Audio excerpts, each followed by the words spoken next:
I had kind of like categories for haters. So really harsh haters, blocked right away. Middle haters, I will ask the question, like, do you really mind to say this because you don't think, blah, blah, blah. And then based on their response, I will decide if I will block or not. Why is that? Because you just show them that you're a person. Exactly. So it's like if they respond, oh, I'm so sorry, Keysi, I didn't mean to. I was just making a comment. Oh, no worries. Just be mindful next time. Remember that I have feelings too. So now you made an impact in someone and that person will not do it again. And if that person responds like, yeah, you look good, you don't look good, blah, blah, blah, block right away. And then I have the ones that doesn't know what they're saying. Yep. You are more than what they see. So just be grounded and believe that that's what you are. And when you're in a competition and you see all these beautiful girls and you think, I'm not going to make it, they are better than me, stop that thought. It's not that they are better or not. It's about working and it's about your uniqueness and it's about what makes you special or what's your goal in life or what's for you in the future. And yeah, it's really hard with pageants, but you gotta get a good perspective or it's gonna really get into your head. Can you take a wild guess what today's episode is about? Yes, it is how to win a Stanley Cup for the Toronto Maple Leafs. No, but we recently had that loss, so it's clearly on the top of my mind. It's about pageants, and it's less of a how-to and more diving into Keysi's specific journey of how she fell into pageants in the first place, how pageants work differently in Venezuela and in Canada, how the perception is even different in the public or the approach in the competition itself. We dive into all of that nitty-gritty. And Keysi is also casually a mechanical engineer. She's brilliant. She's a soon-to-be mama. And we even dive into the question, would we put our future daughters, I'm not pregnant, full disclosure, but hypothetical, into pageants? Real quick, though, a little call out towards the end of the conversation, which is why you should always, always, always, when you're recording, have backup plans. You will hear a shift in the audio because at this very moment, our mic packs died. So it then used the camera audio to pick up. We've tried our best in post to make it sound the exact same, but if you happen to hear that shift, it's not for too long, and thank you for bearing with us. Without further ado, let's get into it. This is a broader how-to with Keysi Sayago.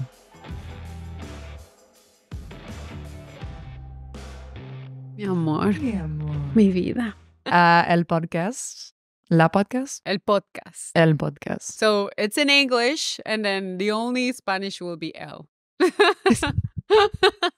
I'm dead. So we're gonna have a fun conversation today around a number of our different worlds. Yeah. But we're really gonna break down the messy and fascinating world of pageants. Yes, that's something that we can definitely talk a lot about. Yes. So. There is often that typecast that anyone who competes in pageants, and we love as society to like distill people down to the one thing. And it's like, oh, you're a pageant girl. Are you like Honey Boo Boo? And yeah. But most of us have really strange and unique paths of how we got there in the first place. Yeah. What was your journey? Well, as everybody knows, like Venezuela is all known for beauty queens and being in the Miss Venezuela and living in the country. Like I had not access to international knowledge really.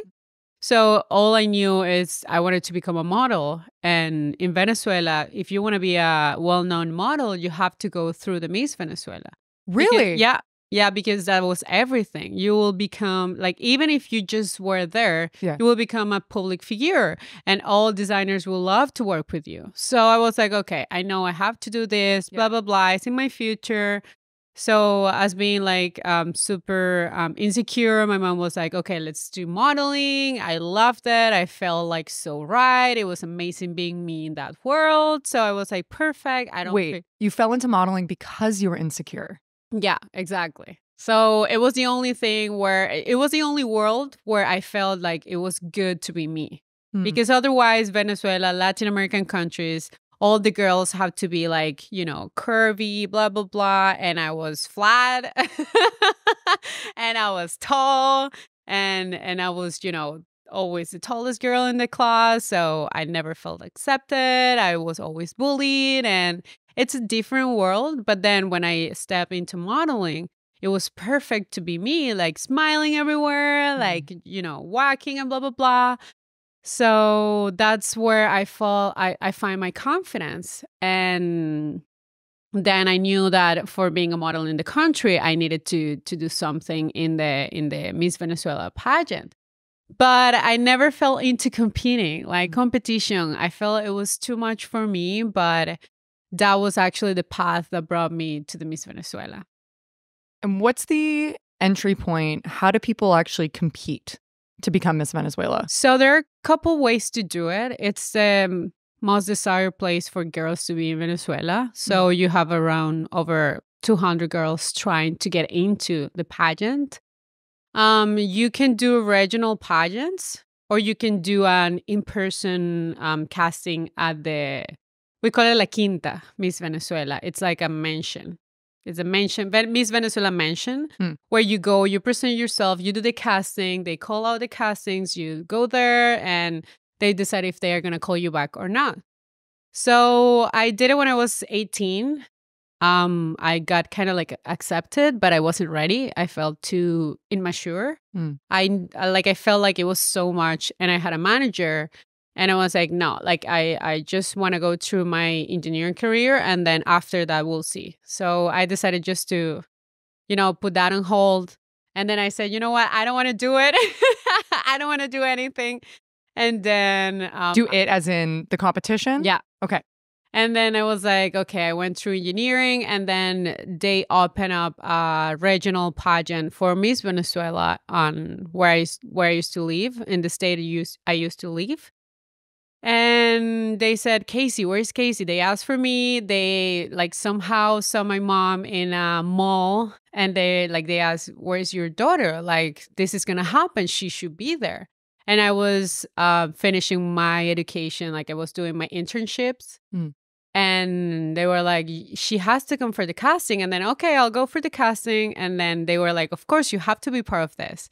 And then there was this time in Venezuela where all the power had to be cut because we had no power in the country. And all the working hours have to be until midday. So all the companies have to work only from the morning to noon. And I was doing my internships on a government establishment. Okay. So I had the whole afternoon free. And like, it's like the universe said, okay, you have to do this. And then in the afternoons, I ran to the competition for the regional pageant that was going to go for the national one. Anyways, it's complicated. But yeah, so you can either go present, like to be present in the casting from the mansion, or you can do a regional pageant. That's how you get into that. And what was your draw to engineering as well? What do you mean? What brought you to say, what brought me? Yeah. I was a 6-year-old helping my dad fixing whatever he had to fix at home. Yeah. Like the curiosity of understanding how machines work. Yeah. Was what drove me into engineering, like knowing how everything worked and how you can make it possible.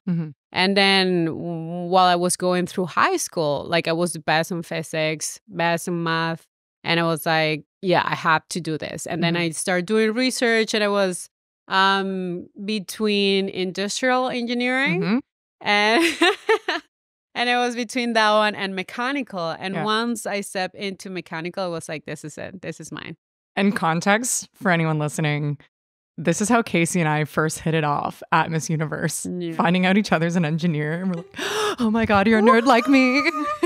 And we were the only ones. Yeah. Were we? Yeah, we were the only engineers, no? Maybe, yeah. I think so. Like there's plenty of other people who were STEM, but engineer specific.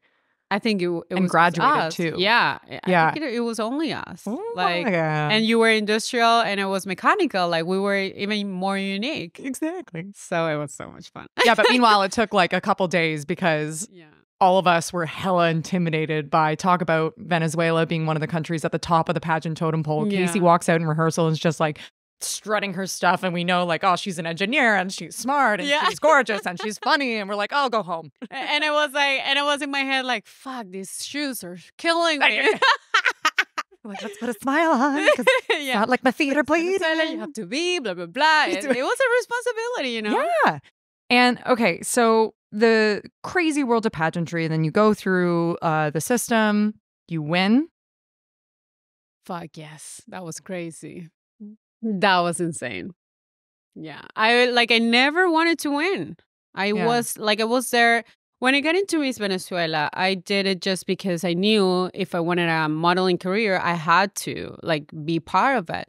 And I was like, okay, my goal is not to win. My goal will be placing in a great position, like let's say top 10, top 5, and then, you know, I can just go from there. Kickstart the career. Exactly. Like, and I already had my plan of moving out of Venezuela, going to maybe Canada or Australia as an engineer, blah, blah, blah. So I was like, okay, the worst case scenario is I win. That's where like everything will change if I worst case scenario. It was, because if I had my whole plan and then I win, it means I can't do my plan. So I was like, okay, this is the worst case scenario and it's going to be another year. Okay, good. So, but I worked too hard. I was so focused. I created my strategy. I was like, I have to connect with the people. There were being like, in the history of Miss Venezuela, there was only one brunette, like dark brunette girl that won Miss Venezuela. So only one. The rest was white, like, yeah, it's just that for you, brunette is dark hair and that's it. Yeah. Like it can be, the skin can be white. No, I'm talking about my color. Yeah. So would you say brown? Well, yeah, like it's also like grades of melanin for people. Yeah. Where if you have a slightly darker skin tone, I wouldn't necessarily say, yeah, exactly. I guess what I'm trying to say is dark skin color winner. Like for being a Latin American country, you will expect that more girls are this tone. But in Venezuela, it was only whites that... Do you identify yourself as having a darker skin tone relative for Venezuelans? Yeah.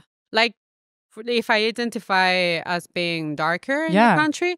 No, because, well, it's hard to say because we had all kinds of colors. Of course. We have we have something that we call catira. We will call you catira, which is like blonde. gringa? No, that's a different one. Blonde. Being blonde, we call catira. Catira, okay. So it's having, we have many catiras or blonde people in the country, like white people in the country, because we had a lot of influence from Europe. Like after the Second World War, we had a lot of people from Italy, Spain, like of course Spain, Portugal, and so definitely Venezuela is a mix. And for having a country where you have such a mix, it's so funny that you couldn't see dark skin color Miss Venezuelas, and the history only had one. So people connected with me so much because they said, Keysi looks like me. It's like, it's another one of us. Like, it's not like that incredible look of being so... Because for us, blonde people, it's like, whoa, amazing, incredible, blah, blah, blah. So it's a different thing. So and what percentage of the population roughly would you like? I know it's a crazy number that you wouldn't know, but is it a small minority that are catiras? Yeah. Yeah, it will be like 20%. Like something like that. And the rest, most that you can see, it's more like kind of like my color or darker. Yeah. So it was just so funny to see that in the pageant representing the country. Of course, don't take me wrong. We have still that in the country, but like you want to see more of that, right? So anyway, so when I won, like people were so happy. Everybody liked it because of that too. Like they can connect with me in a different way that they connected with the previous winners. And the only moment that I said, I'm going to win this was the interview. I told my sister, I told no one. To everybody, I was like, no, I'm just going to have fun, blah, blah, blah. But to my sister, I said, I'm going to win this shit. Like that. Literally in Spanish will be, voy a ganar esta mierda. But it was the only moment when I decided I wanted to win. And then the final night, I never said anything. And it happened. Just like that. It's funny how also it's sometimes people who don't necessarily have, like, look, the whole thing is luck. And we all know that, of like different night, different judges, different winner, different this. And like to recognize that plays a factor. But then half the time is like, that's why you should enjoy the ride. Because sometimes when you're actually present, which, and this is any competitive environment, not just pageantry. Exactly. When you're actually enjoying the ride and the process, you're able to perform better. Yes. I feel like you have to work hard. For sure. No matter what. So if you do things right, if you focus yourself, because look, I wasn't the prettiest that night, but I think I consider I work really, really hard to be there and to win. So that's what sets you apart, because, oh, you can have all the skills, but if you don't do the work, you cannot develop those skills. And this now starts getting into like some of the messier elements of pageantry, right? There's so like, I will never regret doing them because of the skills, the abilities that I gained, friendships, things that have, like, there's nothing I would personally say, you know, I wish I never did that. Would you do it again? I don't know. That's the question. Like, for would me, you though. repeat that? I don't know if I would repeat it, but I do question if I had a daughter in the future, if I would ever want her going through the same experience. Oh, I would love to. Yeah. Yeah. I think, like, look, I wouldn't do it again. Yeah. Like, from now on, Yeah. I wouldn't, like, because now with the rules change, we could do it again. But I definitely wouldn't do any pageant again. But if I was there again, I will take the same decisions of going through the process, because I feel like I went through engineering 5 years and I learned so much, like, not only education, but as a person, I grew so much. I became like more mature that I would have been if I wouldn't go through that specific career just because of the challenges. And then when I went through Miss Venezuela, I was so grateful I had that background. And then I learned so much about myself, about all the things I was capable of doing or not, all the challenges that I had to face in a more mental games. Like, you have a month. It's not like Canada. Like, we have a month of competition. And you got to be there, and you got to be happy, and you got to perform, and it doesn't matter what's happening. I remember one morning they, like, you know, Insecurity in Venezuela. We were going to the quinta, to the mansion, and it's so funny saying mansion. I imagine it, and I feel like it's not that big, but anyway, we were going, and a motorcycle, like a guy in a motorcycle, just hit the glass, gave me the phones with a gun, blah blah blah, and then I got to my daily routine, like as a contestant for Miss Venezuela, and I had to pretend like everything was fine after just going through. So you got mugged on the way? Yeah. Yeah. Everything's fine. It's literally the definition of that meme. Exactly. It's fine. Well, the thing that you have to have in your mind is, I'm alive, you know? Right. At least I'm alive. So anyway, so you have to go through all of these things, and you still have to perform, and still you have to be smart enough, because everything is a mind game. So it's freaking crazy. I feel like that, helped me so much in today's world. That's why I will definitely have no problem with doing it again, or having a daughter that will do it again. The experiences and the skills we learn, I absolutely agree with. I think for me, it's the subjective nature of how we're defining beauty. Like, I used to love, and when you're in the competition, you believe everything. And the confidently beautiful statement. It's a great statement in theory. Yeah. And the part that I can't get over is we still assign a number to someone walking on a stage and subjectively go, yes, no, I like them or not. Yeah. And I don't know how you change that in a scoring system. But you can't, because that's what it actually is. It's like, so the way I see it is, because you are still a number. For example, if you go to a job interview for a position, I don't know, as an engineer, you're still a number. It's the same score system. You go to an interview with this person, and you dress up with a suit, you bring your curriculum, your experiences, blah, blah, blah, and you try to present and sell yourself so you get the job. It's exactly the same thing, but for women to represent a new organization. I agree when the judging system stays as what it's supposed to be. Yeah. Where the judges get to know every single girl as a person in an interview process. What happened to us at Miss Universe, I was not okay with. When they replaced all the judges that spoke to us. Yes, exactly. And then all of a sudden we're like, okay, so we're walking on a stage and you're actually judging me on the way I look in a bikini. Exactly. Like that was the part that really, for lack of better terms, like fucked it with was my head. It was different because they changed it. But for example, something that I really like from because now the pageant system is like, it's crazy how much is changing. Not only Miss Universe, but for example, Miss Grand International, it brought so much freshness to the competitions now. And they have this rule that I love. They score the girls every day. The chaperones have a system where they score the girls because they spend the most of the days with them. And that's also on skills and abilities. Yes, like, are you polite? Are you like that? I'm okay with, because it's how are you acting to these quantifiable measures. So I feel like the idea of having a judging system that it's not part of the organization, that's too old. I do agree that sometimes you need a little bit of objective point of view, but you definitely have to have a meeting with this objective judge panel and give all the information that you have gathered the past month of pageant and bring that up. Because for us was just so crazy that happened. Yeah, well, and it happens, and that's where it's, you have different systems, different owners, the importance of who owns what competition, transparency in judging. Exactly. Where it doesn't swing so far, like what I came to recognize after us leaving is I used to say, it's like, oh no, it's so much more than a beauty pageant. It's more than beauty. And then coming out of it, I was like, oh no, beauty still plays a part. Yeah, of course. But I didn't think that. Oh, okay. Right. Yeah. So in my head, it was like, grappling with this idea of how beauty actually does play a part.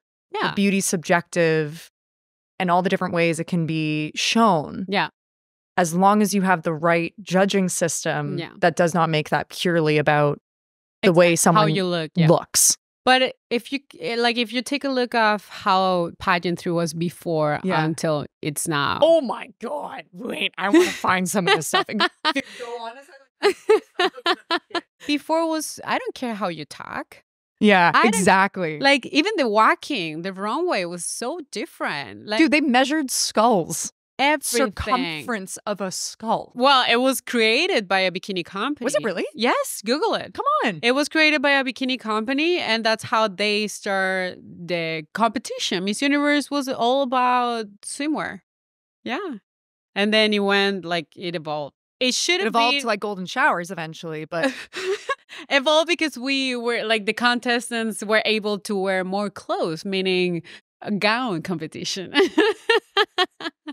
Let's make the women look smart by putting them in an evening gown. Yeah, and make them whack. Dance. Man. So, but I do want to point out the difference, because you have people who will say, why do pageants exist? And where do pageants stand in the difference that you see, having you're Venezuelan, you grew up Venezuela, you live in Canada now? Like, what's the difference of perspectives from the outside looking in of what a pageant means? Well, it's interesting because one of the things, just going in that note, being in Venezuela, if you take a look and you literally go Google and type, what is the country that holds the most titles internationally? And it's going to go Venezuela. Venezuela has won so many titles over the years. And back home, we take it seriously. People, the whole country takes it seriously. We don't think that girls are just empty. We think that for you to be in a pageant, you have to be really smart and you have to work really, really hard. Of course, there are cases, but the country really takes it seriously. And then when I moved out of Venezuela with this idea in my head, and then I came to Canada, things are perceived in a really different way. And I'm like, so no one really watches Miss Universe Canada? It's not in national TV. Like the country doesn't stop just because this is happening. Like many things were so different. Is it that much of to watch the country's competition, to watch Miss Universe Venezuela? Yes. Is like a major television event? Yes. Everybody, like everything stops. And the next day, you see in all the newspapers the new face of Miss Venezuela, Miss Universe Venezuela. It's crazy. And you have Miss Earth, you have Miss World, you have no, none of them are Miss Venezuela. Miss Venezuela is the one that goes to Miss Universe. What do you think it is about society seeing it so differently? Like why is that the cover story on Miss Universe or for Miss Venezuela, and for take specifically the countries that we are affiliated with, Canada? Yeah. Why is it so different? Well, in North America, a lot of things happen. You have major artists, like let's say the major leagues are really high. When you have celebrities that level, let's say Justin Bieber, Drake, whatever, that's a different scale of wellness. Wealth. Okay, yeah. So, probably wellness too, because you can afford a lot more. Well, yeah. So when you compare that with a pageantry, for sure, it seems like a small thing. And also, we have like the recognition of winning so much internationally. So it definitely creates something in the community. Like, yeah, we're going to win. We're good at this. We're doing So when you come, like it's Canada with the Olympic team. Like you guys are really good, right? Yeah. Yeah. I mean, like every country's good at specific sports. But I mean, exactly. Yeah. So it's that like you own what you know you're good for. Yeah. So I guess that's something that it doesn't go the same in every country. But I definitely feel like Canada being a first world country, I feel like I want to see more of the pageantry industry. I would like to talk to someone around and ask and receive a different response. Like, oh, they still do that? And I'm like, what? Yeah. So it's the perception is totally different for sure. I think there's also a layer of people wanting to, well, it's two things. One, people don't want to. The perception about like pageants or any beauty-based industry in general is black and white in Toronto, in Canada, of going, well, it's not a well-rounded competition. It's a beauty competition. Why would you take part in that? And I love what you said about Venezuela, where it is perceived like the girl's going through it. It's not, oh, here's a dumb airhead trying to be famous for beauty. It's actually, wow, like the look on your face right now is, no, that's not the case. Yeah, it's crazy. Like, people understand how much effort you have to put into this. And it's also like here in Canada, I feel like the content, you'll know more because you were part of it. But I believe it's 10 days. Of course, the size of the country makes this happen. Like you have to bring girls from all over Canada to one specific location, and you'll do kind of like a Miss Universe system where you hold them for 10 days. They are in the same hotel. The competition is this long, blah, blah, blah. But for Venezuela, because it's not a bigger country, it's not as big as Canada. Well, of course, Canada is the second biggest country in the world. I follow. But so what happens is like we don't have to pay for fees. And because it's famous, we like I believe sponsorship covers costs. Exactly. And it's owned by a TV company, blah, blah, blah. So you only have 24 girls competing every year. And you do a casting that is over 200 girls. And then you have them for a month. So you have to be able, you as a contestant, you have to be able to cover yourself to live in Caracas, in the major city, let's say Toronto. And you have to be present like a job 8 to 5. You got to go every single day, 8 a.m. You have runway classes, you have public speaking skills classes, you have presentations for experts of wellness, confidence. This is when you're one of the 24 selected? Or yes, when you're elected. Okay. And then you have lunch, and then you might have commercial recording. Like you're talking about 24 girls going through all of this for 1 month. you gotta be really, really mentally strong to go through this. And everybody knows it, because then you turn on the television and it's beauty season. That's how we call it. It's beauty season. And it means that you're going to see all the contestants in the TV. You're going to see all the press about Miss Venezuela. Like, you get so much projection in the country. Like, everybody sees you. So it's not an easy thing. And you always have one shot. You can only be part of the Miss Venezuela organization only once. And you have to do the best out of it, because if you don't win, that's it. Yeah, that's it. That's the only one. So I really like that, because there's a ton of politics at play if it starts to become there's an issue in Canada as well, which it was just like such a minor issue, but of girls who spend so much money competing 4, 5, 6, 8 times. And it's not a knock on them, but you start to think you have to spend this kind of money when there is an entry fee involved, specifically in Canada, that starts around, I believe it's like, it used to be $1,600. I believe it's far more than that now. I strongly think Canada has a leadership issue. I'll be the first to say that. There's a leadership issue and there's a branding issue. You can make the competition something of what you and I have talked about on this episode, offline. And if you don't have the right people at the helm who are creating an environment that can actually be a positive influence and impact on women that come out of a competition, if they didn't win, at least they're like, I made friendships and I learned these skills that I can use in all these other aspects of life. Exactly. Great. Like, for example, in Venezuela, if you don't win, as I was saying, I was competing just to get connections. Yes. You still are a well-known personality in the country, and you can maybe apply to be a TV host, and you will have better references just because you were part of the pageant, and you need discipline to be part of it so people understand the concept. And here it's definitely different. The pageant, what I can say about the pageantry world in Canada, as my perspective and what I've seen, is that it's a really closed environment. It seems like the community has been created and has been just created a bubble around them.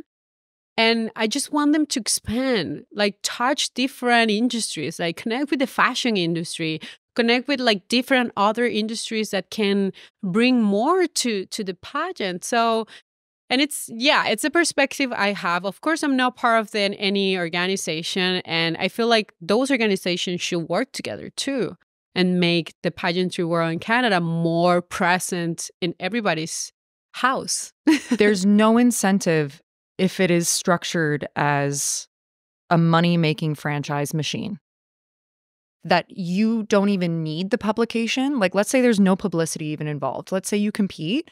It's still not on TV. You don't have it doesn't give you the leg up per se in a path that's in modeling or acting or any like on-camera type of role.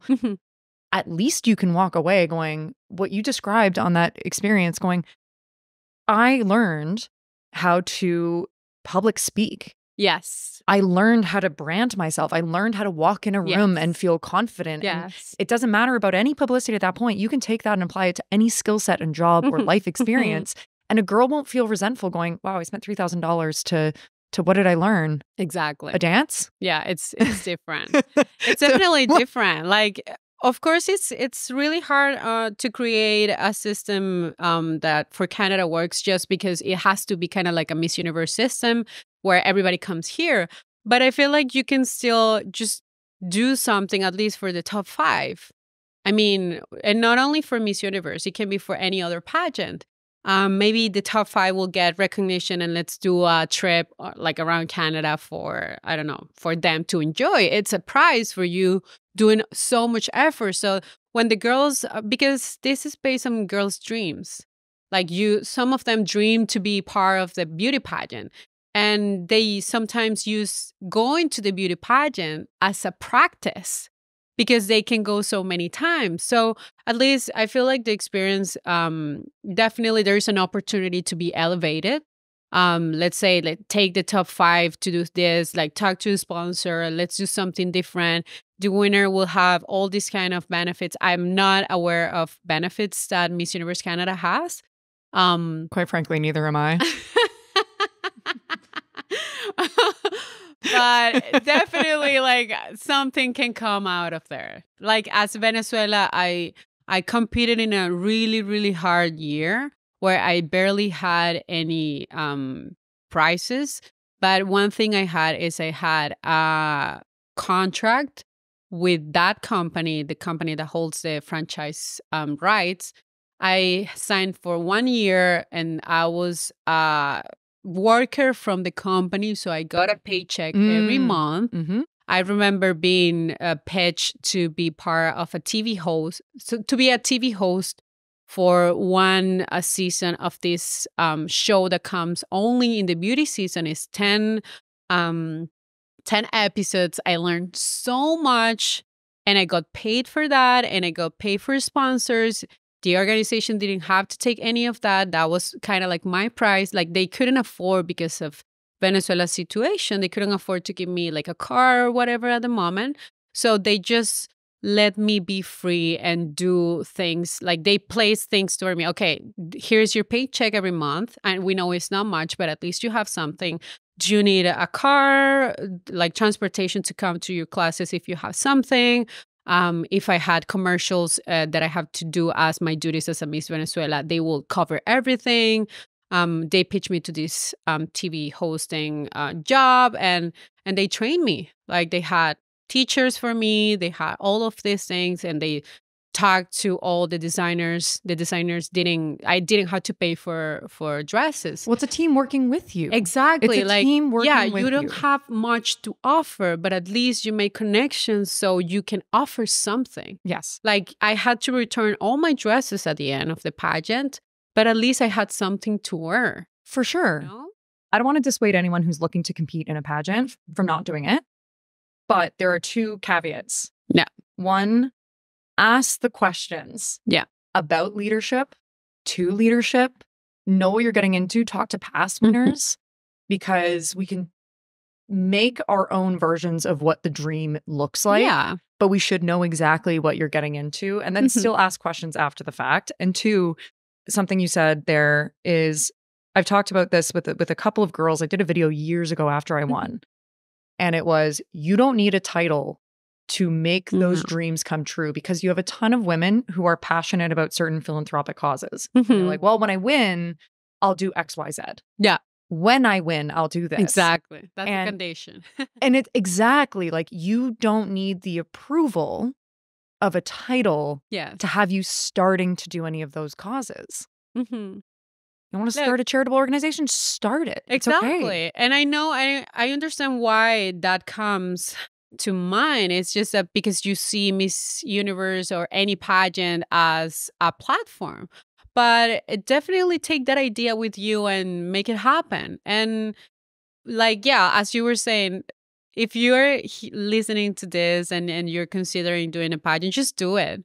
Like, if you want to do it, do it. Just change the perspective and have no expectations. Just enjoy the moment, enjoy the process, work hard, prepare yourself, think and believe in what you are, and keep that grounded. Because, you know, one of the things that you face when you're doing pageants is criticism. People think, like, especially in pageants, they think they own you. They think you are, fans. They think you are their doll. And, you know, people just have those, oh, she's so beautiful, but she should do this, blah, blah, blah. They don't know much. So don't take that personally. They are just talking about the person they imagine you are. Better yet, don't read it. Don't read it. Don't go online. No. Don't go online, for the love of God. One thing I did from early moments when I was competing, once I saw a hater, I had kind of like categories for haters. So really harsh haters, blocked right away. Middle haters, okay, I will ask the question, like, do you really mind to say this because you don't think, blah, blah, blah. And then based on their response, I will decide if I will block or not. Why is that? Because you just show them that you're a person. So it's like, if they respond, oh, I'm so sorry, Keysi, I didn't mean to. I was just making a comment. Oh, no worries. Just be mindful next time. Remember that I have feelings too. So now you made an impact in someone, and that person will not do it again. And if that person responds like, yeah, you look good, like, you don't look good, blah, blah, blah, block right away. And then I have the ones that doesn't know what they're saying. Yep. Yep. So those are my categories. So don't ever feel offended or take it too seriously or too personally. I know it's hard. The first impact of reading something that it doesn't say anything good about you hurts, but you are more than what they see. So just be grounded and believe that that's what you are. And when you're in a competition and you see all these beautiful girls and you think, I'm not going to make it, they are better than me, stop that thought. It's not that they are better or not. It's not about being better or bad or worst.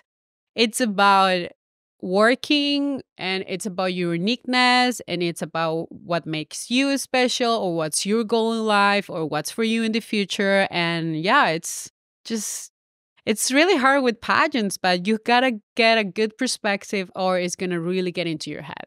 Yeah. And be prepared with the mental tools of how to expect, like almost proactively plan out, when I end up in this mindset, here's how I will respond and react. Keep a note on your phone. And the same goes, again, any industry. It's not like pageantry is definitely a factor. And to the no regrets point of learning, here are the skill sets that now I can apply. When you're self-deprecating and look in a mirror, because we all get there. Yeah. It's, no, what am I saying to myself? Is this healthy or is it not? Exactly. And I know, I love someone's always like, she doesn't have an upper lip.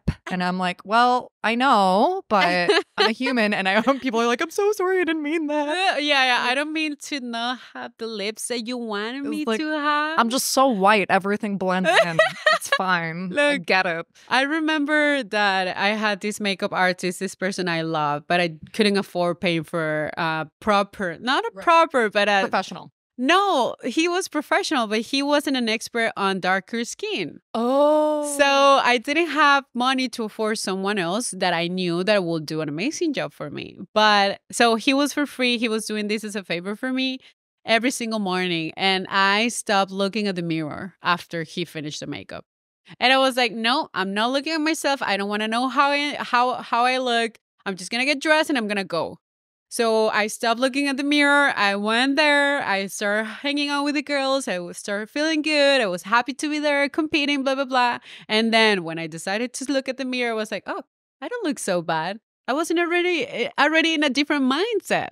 So I was like, this is not going to affect me anymore. It's not about external stuff. Everything is inside. And to that point on then beauty is like, yes, it can be seen surface level, but then again, it's how you show up in a room that means so much more. Yeah. While we have the little time remaining, I want to make sure we touch on two things. One, I know this is like a big topic, but there have been plenty of rule changes and people didn't know or often don't know, especially because like, oh my God, there's so much happening in our world that, my God, you didn't know about this thing in pageants? How dare you? Yeah. Like, God. But there I will say Venezuela and it will have an effect. The people don't know that, like, when we competed, there were rules around you had to be, I think it would change actually just before we competed. You couldn't be married. Not married, not a natural born female. No, you had to. Or you had to, well, yeah. You had to be a natural born female. Yeah. And you couldn't have a kid. Yeah, you couldn't have kids or being pregnant or like, no. Yep. And the maximum age was 28? Yeah. And then the year after we competed, everything changed. It was, what changed the year after? Was it the marriage status, the being pregnant? No. Did that? No, I think that was later, actually. I think the first change was allowing transgender people to participate in beauty pageants for girls. Yes. Which caused to participate plenty in pageantry of conversation. And it was only Miss Universe. These rule changes are only for Miss Universe. Miss Grand International keeps the same rules. Miss Earth International, I think they keep the same. I know Miss World changed that they are not doing swimwear competition anymore. Right. So for Miss Universe is the biggest one, the Grand Slam. Right. Then you have Miss International, you have Miss World, you have Miss Earth, and you have Miss Grand and Miss Supranational. It was this of Jenna Telekova, who competed at Miss Universe Canada. I'll always love this story. She entered, won the preliminary, made it as a finalist. Later, the organization found out she was trans. They didn't know. And then they kicked her out of the competition. Oh my God. And she went straight to the press and was like, all right, let's talk about this rule. And I'll never forget, I actually went and watched that competition. And at the back row was the lineup of international press. And good on her. She turned around and was like, let's talk about this rule. What year was that? Let me double check right now because I forgot about this till seeing it in this article. That's amazing. Like, look. 2012. And then it was because early, of her compete. She did not win Miss Universe Canada. She did very well, but that sparked the conversation that got that rule to change first. Mm-hmm. And then I know the other ones was about marriage. Like one of the rules, I'm like, I'm not quite sure is that you could compete being pregnant. Do you know that? Really? Actively pregnant. Honestly, I'm it's like a stressful environment. I feel like, I don't think that's fair to. Yeah, but let's say you win. So you're going to be pregnant, dealing with everything about having a new baby and then being Miss Universe. I think it's quite stressful for the mom. And I'm not sure if that will be helpful. We have to have limits. And that's what I mean. Like, it's not fair to women to then go, okay, like I understand the intention is good. And same with the age factor. Yeah. The intention is good.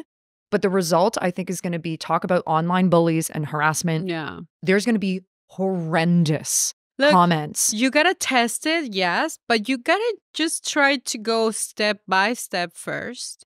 Keysi, we haven't talked about today. That's I want to address. No, I feel like we talk a lot about pageantry and we talk about really sensitive stuff. And I'm looking forward to see what the comments are, what the people think. And yeah, I think pageantry is going to change a lot. It's going to keep evolving, and I'm looking forward to see how that's going to look.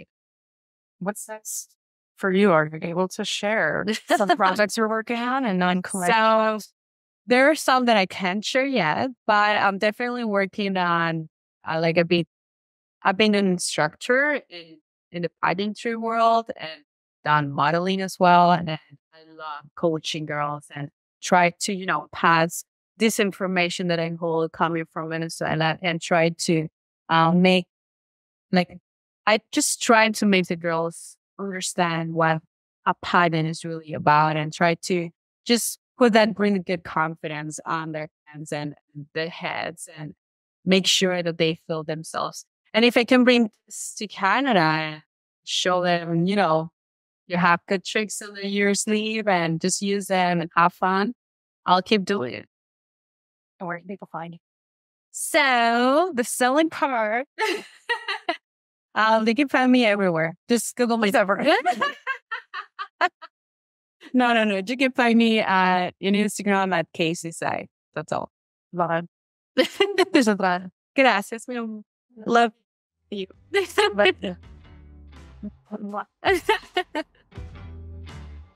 Well, if you made it this far, that means a lot. Thank you for listening, and thank you for taking time out of your precious day. If you happen to have a spare moment to allocate a couple more minutes, we'd really appreciate you leaving a review, a comment. As a newer podcast, a newer episode, this goes a long way. If you didn't like it, that's totally cool too. We'd love to hear constructive criticism and what you'd like to see differently, what you'd like to hear differently in case you're just purely listening to it. And if there's any how-to episodes that you would like us to dive into and topics to explore. Any feedback is always appreciated. Thank you so much, and enjoy your morning, day, evening, or middle of the night, wherever you are.